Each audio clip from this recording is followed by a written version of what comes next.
So our sound crew is having a good time back there. I'm excited to be here this morning, guys. I'm excited for what God's going to share with us. Excited to see you guys. Hope you're doing well this week. With limited time, I'm going to pray and we're going to jump in. So, Lord Jesus, thank you for just the opportunity to come and worship together corporately. Father, sometimes we forget the importance of being together. Lord, sometimes we forget the importance of hearing your word. Lord, sometimes we forget the importance of praying for one another, challenging one another, encouraging one another. And Father, I pray that you would speak to us today in a real and vibrant way. And Lord, I ask that you would help us to set aside those things from the week, those things from the, maybe even as early as this morning, that will cloud us from being able to hear what it is you want to say to us. So Lord, now I ask that you would help us to still our hearts, to quiet ourselves, quiet our thoughts, and to hear what it is that you truly want to say to us, Lord. That's in your precious name, Jesus. Amen. So I'm excited to see what God has to say to us this morning. I had a sermon pretty much all ready to go by, I think it was Wednesday. I knew the track that we were going to move towards, finishing out our Corinthians series. And God has a way of changing plans. So I hope you're as excited about that as I am. And that got changed Thursday. You'll know more about that as we move into this. But I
some of that may be you.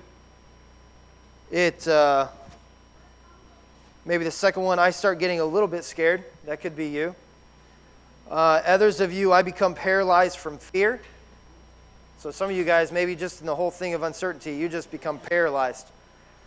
Or maybe the worst part of it, some of you guys, I mean, you just totally hit the bottom. You say, I just want to stick my head in the toilet and flush.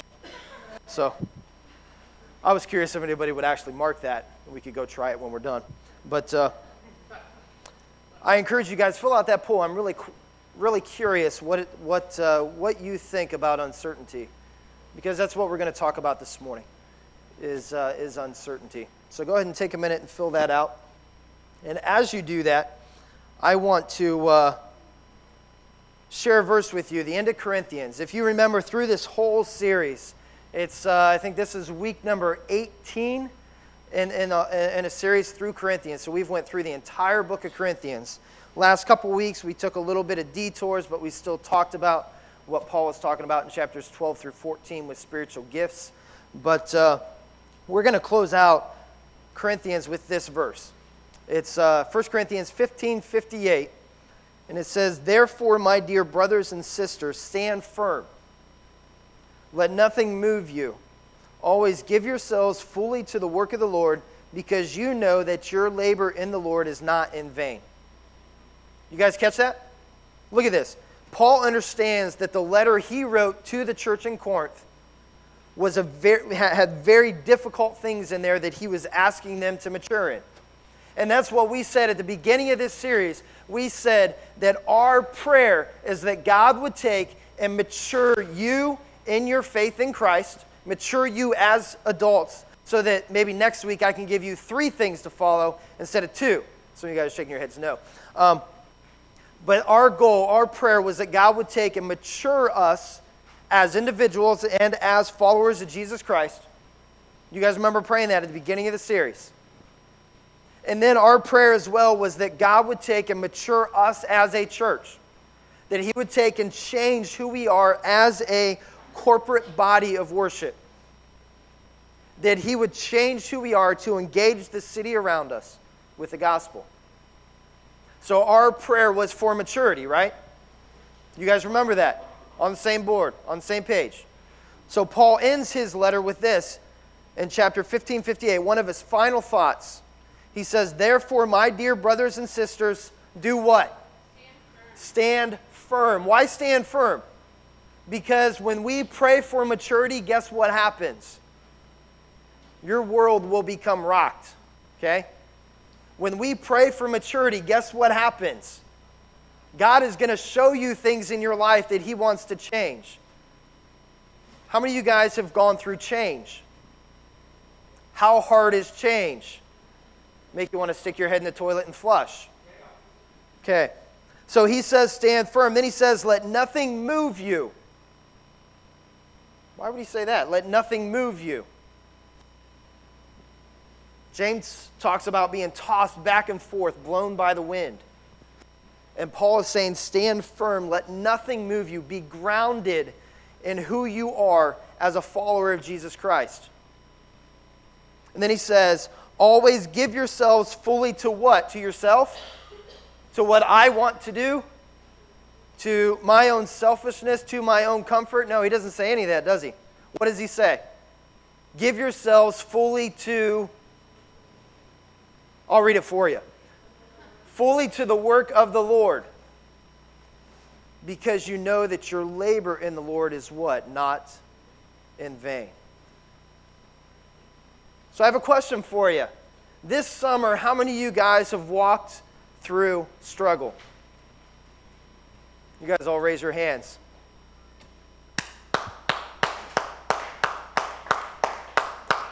You know why I'm excited? Because struggle brings maturity. And we prayed for maturity, so what does God give? Struggle. Next time I'm going to tell you to pray for something, you're going to say, no way. Have you guys ever had one of those weeks that just feels like it's impossible? Yeah, some of you guys, maybe even this past week, you just felt like this has just been an impossible week. Yeah? I had one of those weeks. And you guys might be like, my pastor has those weeks? Yeah, your pastor has those weeks. That's why I'm receding and I'm graying on the sides, and my wife continues to remind me. Sunday night, you have to understand something. We have a newborn in our house, right? So sleep becomes a luxury at that point, okay? And so Sunday night, ready to crash, go to sleep.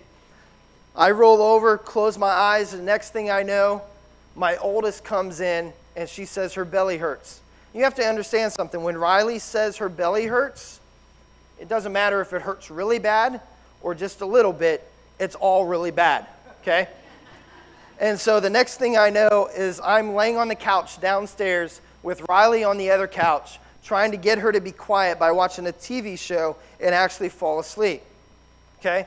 Now, I don't think she was sick or anything. I think she was nervous about school and it upset her stomach or whatever.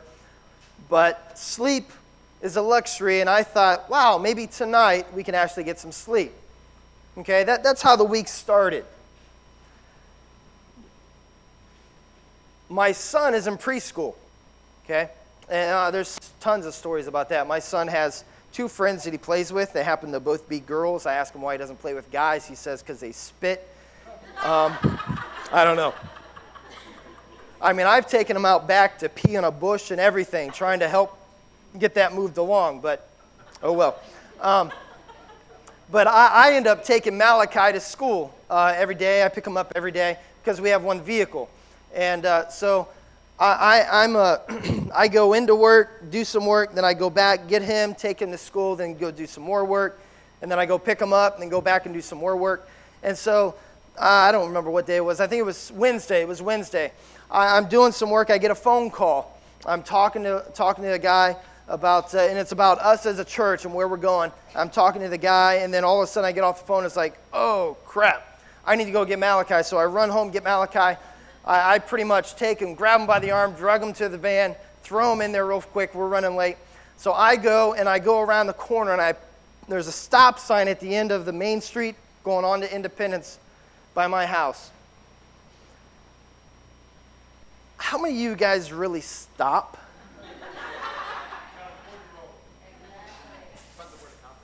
Yeah. I mean, for me, stop is kind of a suggestion, you know? But the police officer didn't see it that way. And he was not even, like, sitting patrolling. He was just driving up the street. And I pull up, and I go, no traffic. And it's like, there's a cop back there. And so I'm just driving, and I'm like, you know how you drive, you look in your mirror? You know? Well, he puts his sirens on as soon as I pull in the school parking lot. I pull into the parking lot, and that's a whole nother thing. All the moms take their kids to school, so I feel like daddy daycare, minus the poop on the ceiling, if you remember the show. And so I'm getting Malachi out, taking him in school. And so all the moms just kind of look, right? But anyways, this morning a cop pulls in behind me, and I'm thinking I got to get him to school. And so what do you do when a cop pulls you over? What do you not do? You don't get out of your car, right? So he pulls in, and as soon as I throw it in park, I slam open the door, I jump out of the van, and that cop jumps out, right? And he throws his door open. He's like, what are you doing? And I'm like, taking my son to school. And I was waiting for him to draw on me. But I was, all I could think of was get Malachi to school. And I was like, dude, I got to take my son into class. Can I take him to school? I'll be right back. And he was not happy. You know, he was ready to draw his big machine gun sitting in there or whatever. I don't know. And so he lets me go in, take him to school. But then all the moms are like, what'd you do? And then my son, to top that off, he says, Daddy, why'd the cop pull you over? Because that police officer's son doesn't like how Daddy drives. And so I take him in school. I come back out, and he has a nice little yellow letter for me. So just an impossible week, right? Impossible week. Now, as a church, we've been looking and saying, okay, God, where are you moving us? Because we are out of here in 2 weeks, okay? And that's why I ask you, uncertainty, what does that do for you? What does that do for you? And think about it in your own life, impossibilities. Some of you, the impossibilities of maintaining healthy relationships, you feel like. For some of you, impossibilities is, man, I just want somebody to love me. Impossibilities you feel. For others of you, impossibilities, I just want to make ends meet. Impossibilities. No, impossibilities, I feel like I can never just kind of stabilize in an area. I'm all the time moving around. Impossibilities. And those impossibilities bring uncertainty, right? Those impossibilities bring us to a place where we're like, God, where are you? God, do you hear me anymore? God, do you see me anymore? Impossibilities.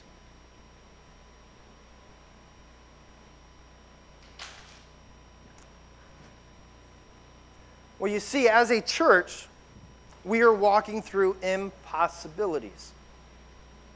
That's what I want to show you this morning. as a church, we're walking through uncertainty. Over the last 3 months, we've had two things happen. We've said, okay, we are outgrowing this facility. Right now, we're comfortably full. Okay? Other Sundays throughout the summer, there's been a couple where it's been over full. And the kids in the back are always over full.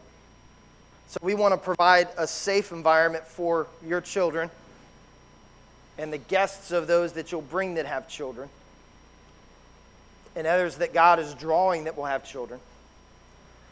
And so for the last 3 months, we've said, okay, God, we need to go because of space.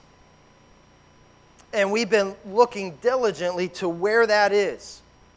Now, for some of you that don't like uncertainty, you're going to check that one that says, I just want to put my head in the toilet and flush. Seriously. Because you won't know what to do with this. We have looked at all kinds of different options. One, to actually inherit a building. And that could still happen at some point. We've looked at an option of some different schools. Moving into a school temporarily.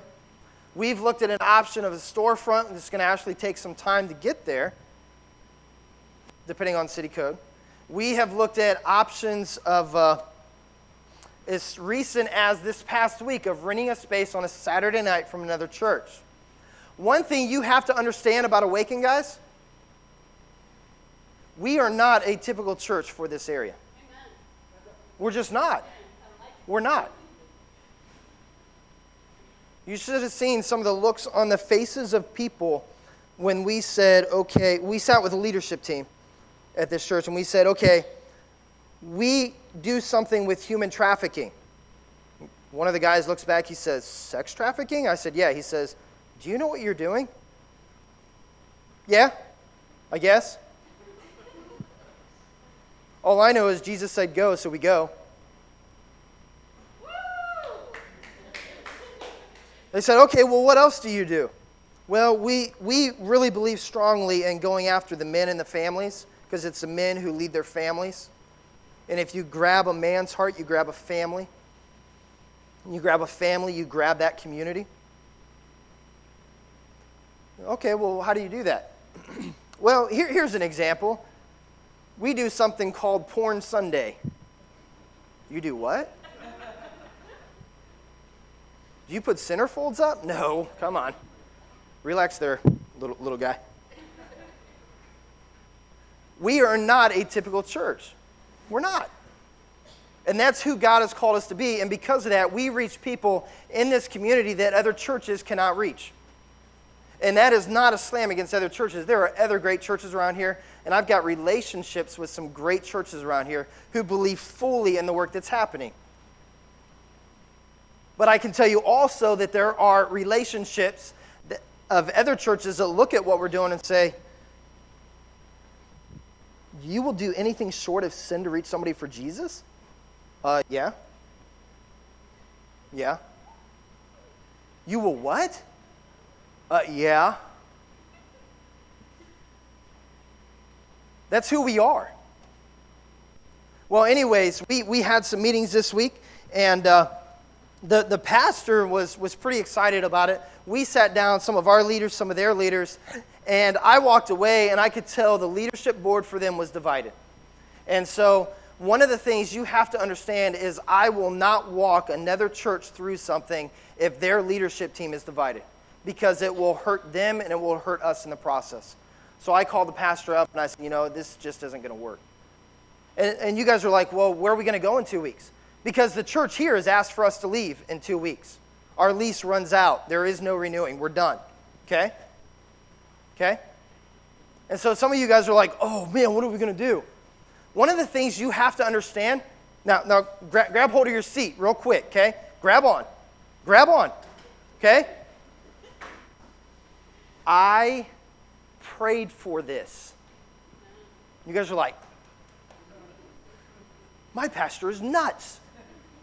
You're just now finding that out? But you have to understand something. Did we not pray for maturity as individuals? Did you? Yeah. No, I didn't do that. Dang it, God, don't listen to those other people. Did we not pray for maturity as a local body? Absolutely. Absolutely. I want to show you a passage in Scripture that talks about uncertainty, guys. 1 Samuel chapter 13. 1 Samuel chapter 13. King Saul, who the Israelites wanted to appoint a king, and God said, I don't want a king, I'm your king.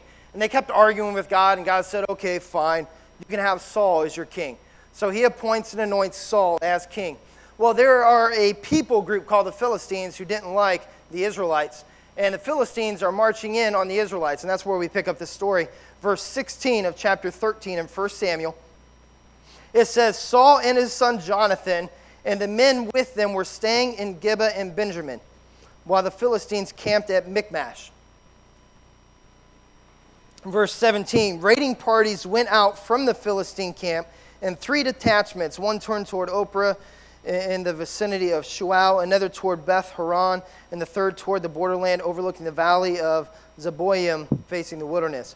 All right, what I want you to see here, guys, Saul and Jonathan, 2 different perspectives as we go through this message this morning, as we go through this text. You have Saul, who is holding on to everything he can, okay? He is not going to let go of anything. You have Jonathan over here who says, I just want to be attuned to God's heart and what God is doing and where God is leading. So you're going to see 2 different perspectives, one from a guy named Saul, who is God's anointed, by the way, who is unwilling to risk, who is unwilling to move, who is not attuned to what God is doing. And then you have another guy over here, he's just calling little crazy Johnny, okay?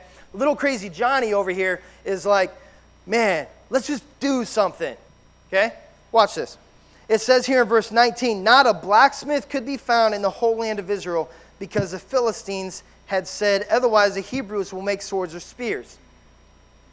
So all Israel went down to the Philistines to have their plow points, mattocks, and axes and sickles sharpened. So just because the Philistines didn't know God doesn't mean they were stupid, okay? The Philistines said, hey, you know what?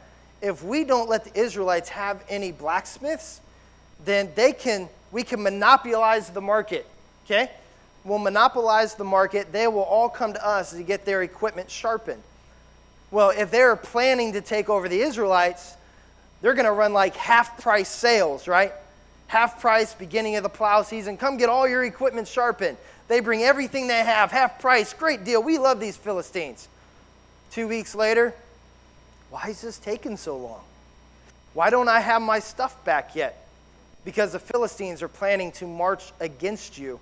And if they take all your metal weapons and all your metal utensils for farming, you have what? You have nothing to fight with, right? And so that's where they find themselves.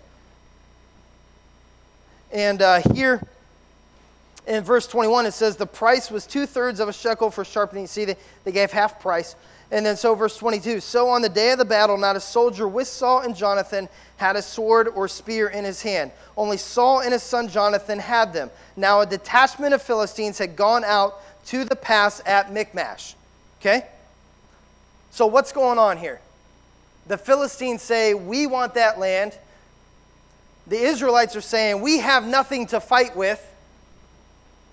And then we pick up in verse 1, it says, one day Jonathan, son of Saul, said to his young armor bearer, catch this, come, let's go over to the Philistine outpost on the other side. But he didn't tell his father. One of the things I love here, guys, little Johnny, he understands not to go against God's anointed. Was God's anointed royally screwing up? Absolutely. But he said, that is who God has anointed. I will just take influence over those that I have rightful influence. Who did he have influence over? His armor bearer. I'm thinking a 13, 14-year-old kid. And an armor bearer, what he does is he carries the equipment with him. Okay? he carries Jonathan's stuff. And so he wakes him up middle of the night and he says, hey, come on, let's go over to the Philistine outpost. And then the question here, though, is where is Saul? Where is Saul during all this? Verse 2, Saul was staying on the outskirts of Gibeah under a pomegranate tree in Migron. With him were about 600 men, among whom was Ahijah, who was wearing an ephod. He was a son of Ichabod's brother, whatever. One of the things you have to understand, what was Saul doing? Saul was sitting under a tree, sipping iced tea, paying the religious leaders of the day to tell him what he wants to hear. So what is God telling me to do? Here's a 20. Well, Saul, God is telling you to sit here and enjoy your Long Island iced tea. Wow, that's what I thought God wanted me to do. Never follow a leader who's not willing to go out in front of you. Never follow a leader who is not willing to back up his talk with his action. Leader doesn't always have to know what's going to happen.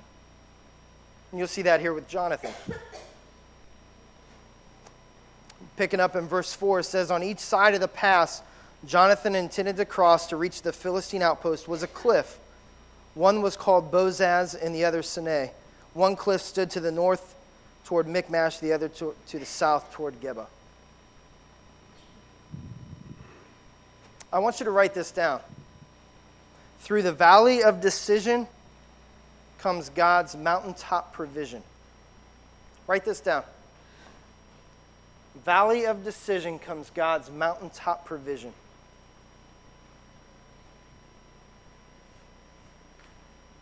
What's going on here? Jonathan wakes up his armor bearer. The Philistines are advancing against them. Saul is too busy playing religious games. And Jonathan says, we've got to do something. So what does he do?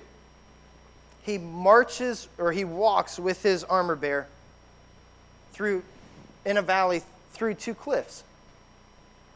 Cliff on one side and a cliff on the other. Now, how wise is it to walk on into your enemy with two cliffs on either side? It's not. But I love what Jonathan's doing here because he says from the very start, this is not going to be my strength, it's going to be God's strength. And he knows that with every valley that we walk through, there is a decision that we have to make along the way. And if we make the decision along the way to honor God through that valley, God brings maturity. Jonathan knew that there was an enemy who was advancing against his people. Jonathan knew that there was an enemy who wanted to rape and plunder the women and the children of the Israelites.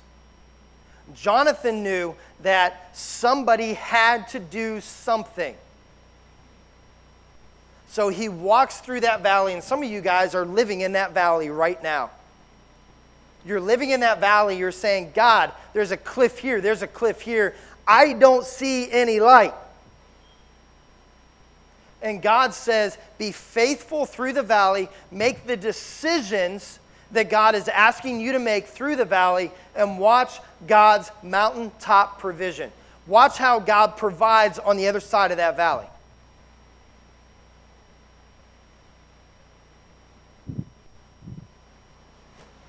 How many of you guys are control freaks? I want you to look at your neighbor and say, you're a control freak. Easy wives on your husbands. Now I want you to say to yourself, I am a control freak. This week I had to help my daughter with a kind of a science fair project. She had to go collect something from nature and then write 5 clues about it. You know, we're walking outside and I see a rock and I'm like, no, please don't get the rock. You know, we're walking outside, there's an acorn. No, that's kind of lame, don't do the acorn. I'm not saying this, I'm thinking this, right? And I'm like, I just want to do this for her so that there's something cool she has to take to school, right? Any other parents there? Yeah, that's right, control freak. And so I was so proud of my daughter. She picked up a dead worm. And I was like, yeah, that'll work, girl. And so she's doing the clues. I find myself wanting to help her write those clues. Control freak. So I just laid back and I let her pick the clues. She wrote some of them, and then my wife came and helped with some of them. But you see, the problem is when we move through uncertainty, we want to control it. We want to hold on and say, God, we're going to do this. We want to have a plan and say, God, this is the plan. And God says, that's good, Mike. That's great, dude. Yeah. Walk through that valley a little bit more. Let's see if that plan holds up, bro. But God is telling you the same thing. Oh, that's good, little buddy. You keep thinking that. That's good. I'll be back in a minute. But we want to script everything out, right? What does Jonathan do? Does he get together with his armor bearer and say, hey, let's come up with a plan, dude? And then we'll go get all the other people to come with a plan. He wakes his armor bearer up middle of the night and he says, hey, come on. His armor bearer probably opens his eyes and he looks around. But Jonathan, there's nobody else with us. Yeah, I know, man. It's going to be cool. But, come on, man, let's go. Okay. They get through the valley, and look what he says here. I'm getting so excited, I'm losing it. Here. It says, Jonathan said to his young armor bearer, come, let's go over to the outpost of those uncircumcised fellows. Jonathan doesn't mince words. He continues, perhaps the Lord will act on our behalf. How do you like that? How do you like that? Walking through uncertainty, walking through impossibilities. And your leader says, maybe God will move? I don't know. So Jonathan's armor bearer is walking. First he's like, dude, there's nobody else with us. Yeah, I know, dude.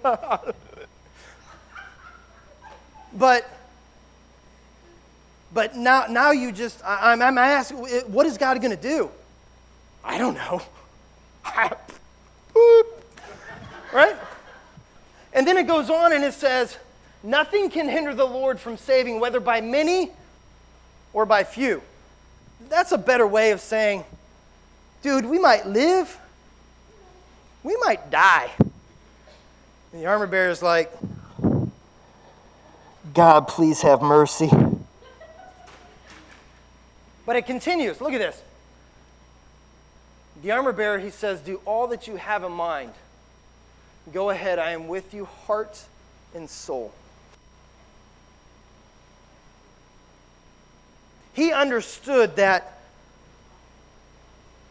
when I follow God, you see, something happens. When we decide to follow God, it's usually when we're broken, right? It's usually when you're on your last leg and God taps you on the shoulder and says, hey, I'm right here. And it's usually when you're flat bottom and you say, oh, I need to follow you. But what happens over time? God blesses his people, right? Now, I'm not preaching health and wealth prosperity here, but over time, God blesses his people because he loves us, right? And so God blesses us and we become comfortable. When we become comfortable, we become afraid to risk because we have more to lose. Where at the beginning, when God comes, taps us on the shoulder, we have nothing to lose. And so we become comfortable over time. And God says, hey, I want you to walk through uncertainty. And we're like, oh, I don't know about that, man. I've got all this stuff stashed away over here, God. God says, yeah, I know. What's changed? Who gave that to you? Will you trust? Oh, you want to pray for maturity? Let me give you maturity. Look what happens. Come then, we will cross. I'm sorry, can we back up? Maybe. Maybe not.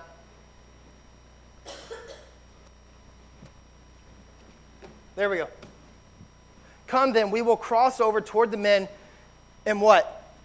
Let them see us. At this point, the armor bearer's just got to be flipping out. All right? Because first it was we're going by ourselves. And then we're going through this valley. And then Jonathan says, hey, let's let them know we're here. Let's run through this valley and yell, hey, the stupid Israelites are here. Look what happens. If they say to us, wait there until we come to you, we will stay where we are and not go up to them. But if they say, come up to us, we will climb up, because that will be our sign that the Lord has given them into our hands. Another stupid thing to say. It is better for me to wait in the valley for the enemy to come down at me, that I can fight them one at a time, than have to climb up towards them. But you see, little Johnny doesn't look at things the same way as everybody else. He says, God, if you are calling me to uncertainty, then I want it all to be uncertain. Then I want to know, God, that we trust you. If you move, we are blessed and we see tremendous things happen. If we trust you and you decide not to move, then we fail. And little Johnny says, that's okay. I picture the armor bearer here saying, okay, let me understand this. No army, valley. Hey, we're here. And then we're going to climb up after them. And I picture the armor bearer saying, but Jonathan, we only have 2 swords. And Jonathan says, oh no, we have 2 swords in the Lord.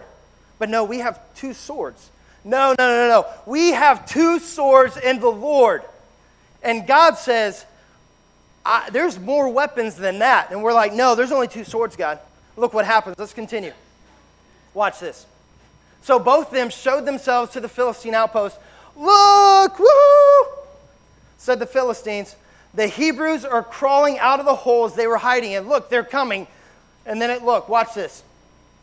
The men of the outpost shouted to Johnny and his armor bearer, come up to us and we'll teach you a lesson.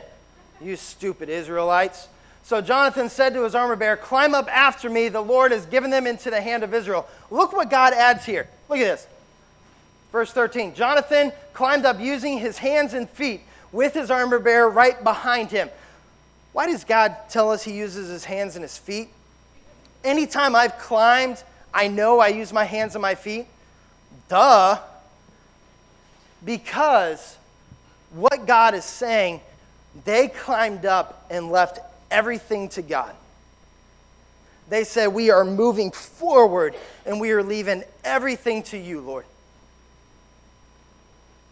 The Philistines fell before Jonathan and his armor bearer, followed and killed behind him.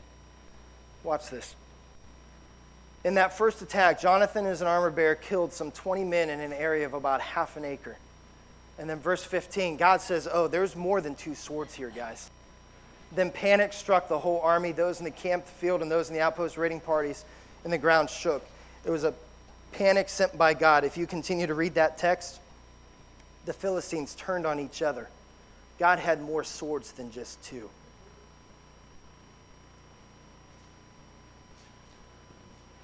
So what am I telling you? What am I telling you?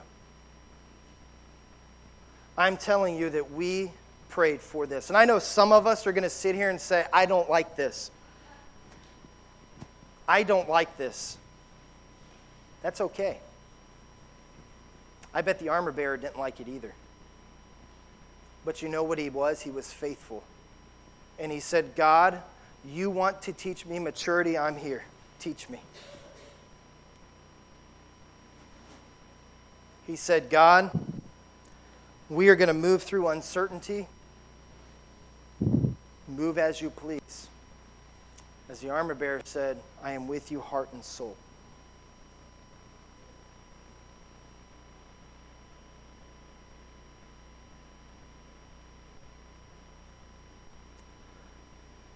I'm going to ask you a question, and then I'm going to give you some time to field me some questions as we close.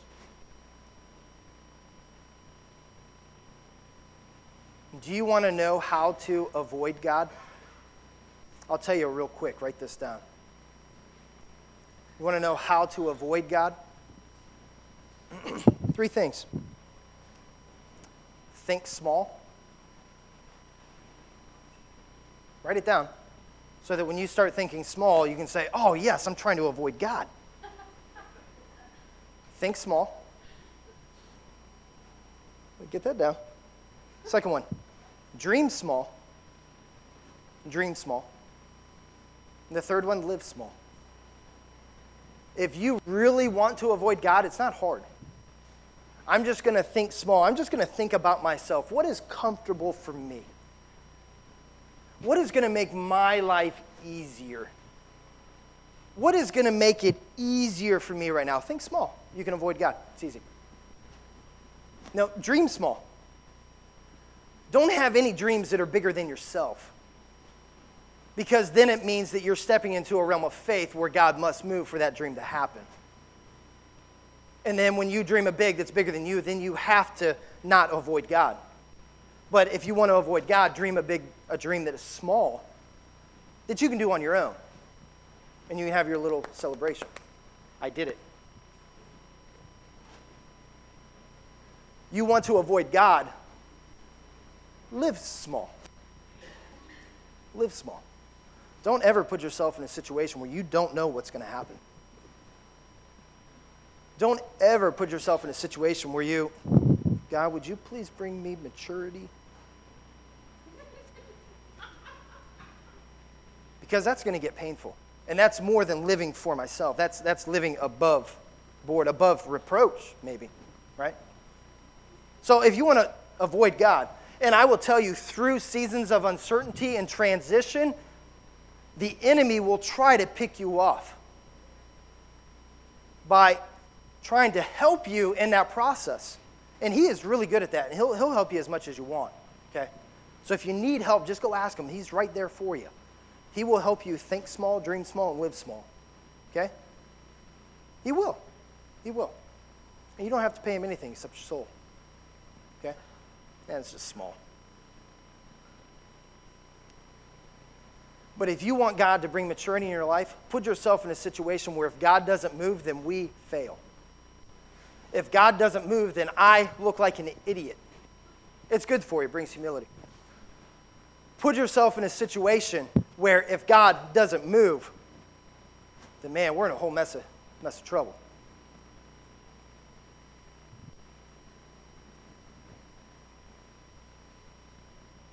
God has put us in a situation where he wants to bring maturity. And I know there's tons of questions going around right now. And I know that there is one thing of walking in faith and being okay with the unknown and being okay with the uncertainty. There's another thing of being ignorant. And so I want to field any questions to help alleviate from you any sense of ignorance from myself and the leadership of the church.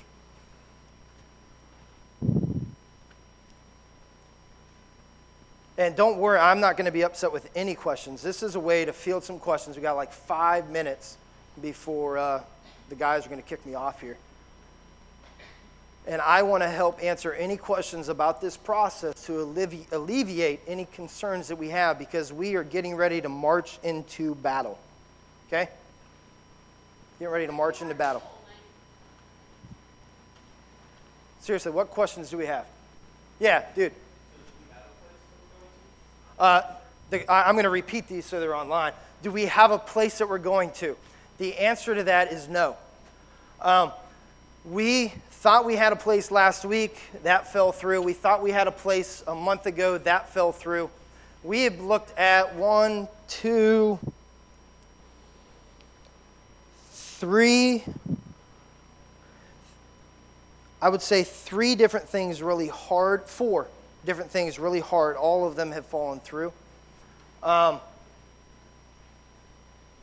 I would not take that as God saying he's done with us. And the reason I would say that is other people have come to leadership in the church and have just out of the blue said, God told me to pray for you. If God was done, there would be no point, okay? And everybody I've talked to, one thing you have to understand, this church is very healthy, okay? Healthy from the standpoint, buildings don't determine health, okay? I can go around this city and point out all kinds of churches that have great facilities, and their health is in the toilet, okay? And just shove them in there, give them a swirly, and they're done. And so buildings do not provide health. Buildings provide a place to go, but it doesn't provide health. So things here are very healthy because as you look through this past summer, you see just a month ago we had 6 people make decisions to follow Christ. We've got people right now asking to be baptized. We've got people asking to dedicate their kids to follow Christ.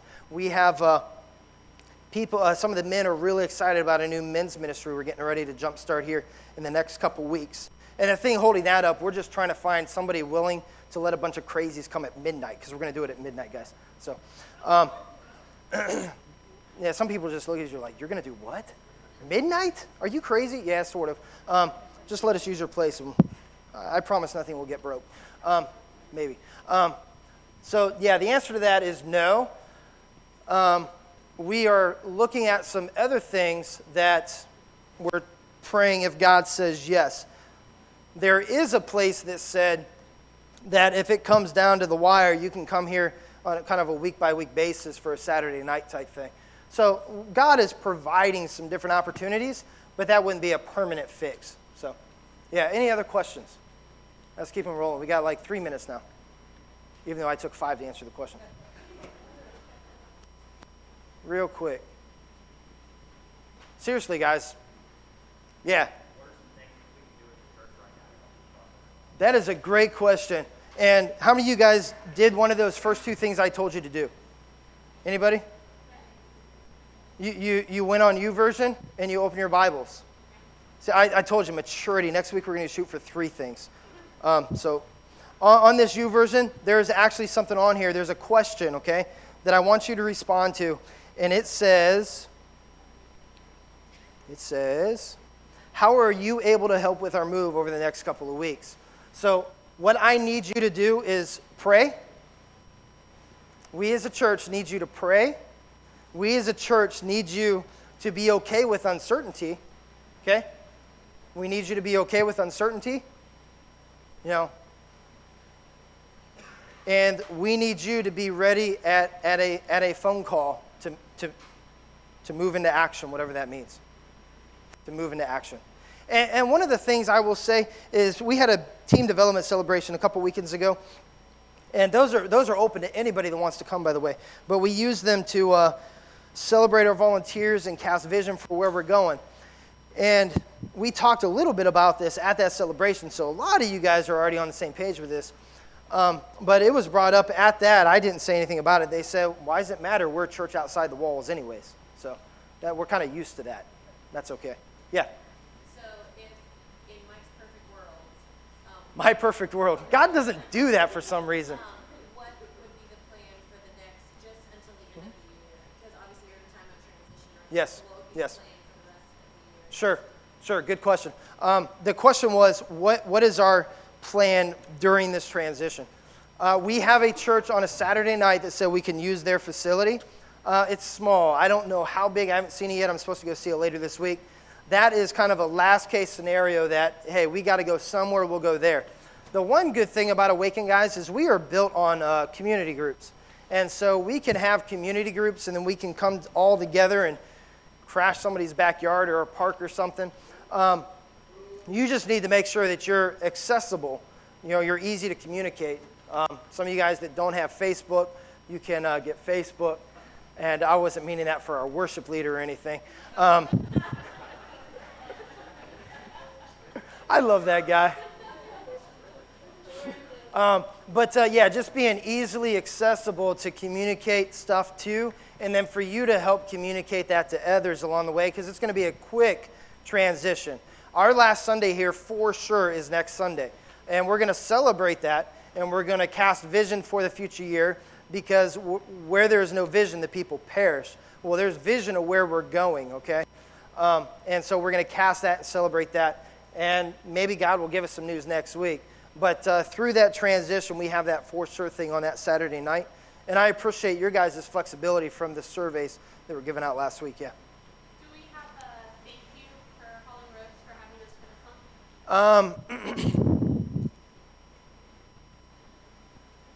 the fun? One of the things that you have to understand is we have asked to do that and we have been denied. We have been told that they don't want that to happen. So Yeah. Some people have a hard time with who we are because of the ministries that we choose to operate in. And I have shielded you guys from that for the last, it's been about 6 months, okay? And that is why our contract is not being willing to be renewed, okay? I'm being very careful what I say because I do not want to attack another church. But we have asked to do a big celebration in here today with both churches, and they said, no, we can't do that. So what I would encourage you to do is to tell them thank you now through next week and say, hey, we appreciate being here, because being here, God has blessed them as well as us. We have established more of the identity of who we are as a church. We have been able to grow who we are as a church, obviously. We have been able to grow our span of people that we're able to reach out to by being here. And we have grown a leadership team in the time that we've been here. The other thing, too, they have been blessed by our presence because we have been able to provide some top-notch kids stuff that they have seen a lot of children over the last year come to Christ through that. And so I leave this celebrating the time that we've had together, and I want you to do the same thing. But I want you to know at the same time that sometimes it's hard for two churches that don't see certain things of the gospel the same. And that, now I'm not talking theological things, just how we live out the gospel a little bit differently. It makes it a little bit hard sometimes. And I'm okay with that, and I'm asking you to be okay with that, and just to celebrate with them what God's allowed us to do. So, does that answer that question? Okay. Yeah. I would like, I should rephrase that, the leadership team here, one of the things you have to understand, I don't make all the decisions. There's some other people around me that really bounce those off to make sure that I don't lead in a bad direction. I'm sorry, the question was, are we willing to go anywhere? We are going to go anywhere that is within an easy reach of where most of our people are. Most of our people are in the beach, so I wouldn't want to move to Deep Creek, Chesapeake. Yeah, Portsmouth. We don't really affiliate with those guys in Portsmouth.